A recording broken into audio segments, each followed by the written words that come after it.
और भारत सरकार के साथ उनका लंबा वार्तालाप हुआ, तो WHO के विशेषज्ञों का ये कहना था कि ये जस्टिस हाथी कमीशन की रिपोर्ट काफ़ी पुरानी है, अब तो समय के अनुसार कुछ नई बीमारियां आ गई हैं, तो उन नई बीमारियों के अनुसार दवाओं की संख्या बढ़नी चाहिए।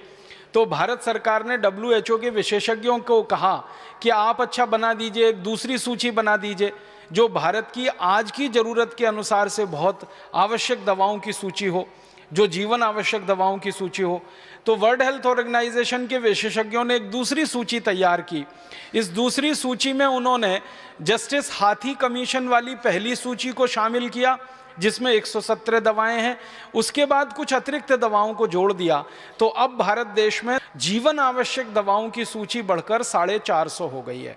माने भारत की बीमारियों के लिए, भारत के मरीजों के लिए, भारत की आबोहवा और जलवायु को ध्यान में रखते हुए कुल दवाओं की जो ज़रूरत है हमें वो 450 मात्र हैं।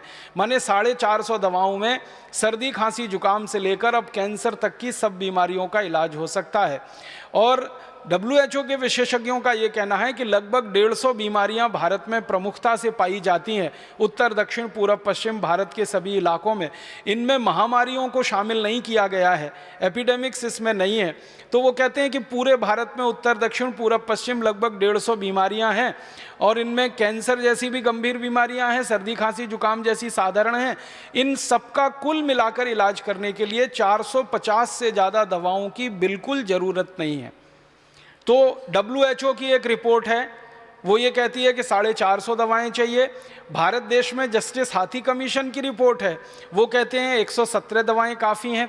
अगर हम WHO की रिपोर्ट को अधिकतम मान के बात करें तो 450 दवाओं से ज़्यादा इस देश को अब ज़रूरत नहीं है। अब इस देश में 84,000 फॉर्मुलेशन क्यों बिकने चाहिए फिर? लेकिन ये बिक रहे हैं। वास्तविकता यही है, सच्चाई यही है।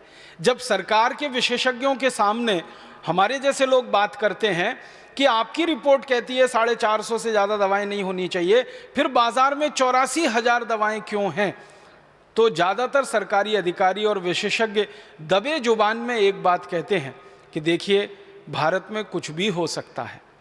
यहाँ भ्रष्टाचार, करप्शन इतने बड़े पैमाने पर है कि किसी भी कंपनी को कुछ भी दवाएं बेचने का, कुछ भी दवाएं बनाने का बहुत आसानी से लाइसेंस मिल सकता है और विदेशी कंपनियों को तो और जल्दी मिल सकता है, क्योंकि हमारी सरकार ऐसा मानती है कि विदेशी कंपनियां जब आती हैं तो वो सब अच्छा ही अच्छा करती हैं, खराब कुछ करती ही नहीं है। इसलिए विदेशियों को तो कोई भी लाइसेंस बड़ी आसानी से मिल जाता है। तो एक एक दवा कंपनी को हज़ारों दवाओं के लाइसेंस मिले हुए हैं।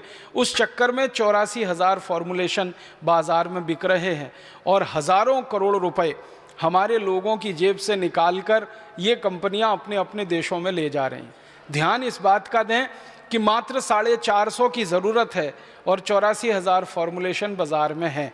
तो कितने बड़े पैमाने पर गैर ज़रूरी दवाएँ, इर्रेशनल दवाएँ, इर्रेलीवेंट दवाएँ बाज़ार में उपलब्ध हैं और मरीज उनको खाने के लिए मजबूर हैं।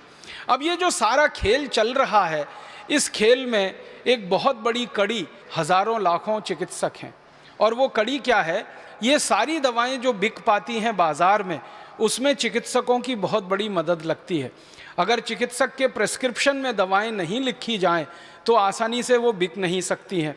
तो इन कंपनियों को दवाओं के बिजनेस में हज़ारों लाखों प्रतिशत का मुनाफा कमाना होता है। आप सुन के हैरान हो जाएंगे, किसी भी व्यापार में हज़ारों प्रतिशत के मुनाफे नहीं होते। अगर आप सोने का व्यापार करें तो सोने के व्यापार में मुनाफे के प्रतिशत 10, 15, 20 से लेकर 50, 60% तक, बहुत अधिक तो 100% तक। चांदी का व्यापार करें, प्लेटिनम का व्यापार करें, कोयले का व्यापार करें, लोहे का व्यापार करें, स्टील का व्यापार करें, हवाई जहाज बनाने के उद्योग में लगने वाले जो अन्य पदार्थ हैं, मेटल हैं, उनका व्यापार करें, किसी भी व्यापार में 10, 20, 50% से लेकर 100, 200% के मुनाफे होते हैं। लेकिन ये दवाओं का व्यापार, इसमें मुनाफे 10, 20, 50% में नहीं होते, 20-20 हज़ार प्रतिशत में होते। दुनिया में दवाओं के व्यापार पर सबसे बड़ा कब्जा रखने वाली जो अमेरिका की और यूरोप की बड़ी कंपनियां हैं, जैसे मैं नाम लेके कहूँ, एक फाइजर नाम की कंपनी है, एक रोश नाम की कंपनी है, वोरोबेलकम नाम की कंपनी है, ग्लैक्सको स्मिथलाइन बीचम नाम की कंपनी है। ऐसी 100 बड़ी कंपनियां दुनिया की जिनकी सूची हर साल जारी की जाती है।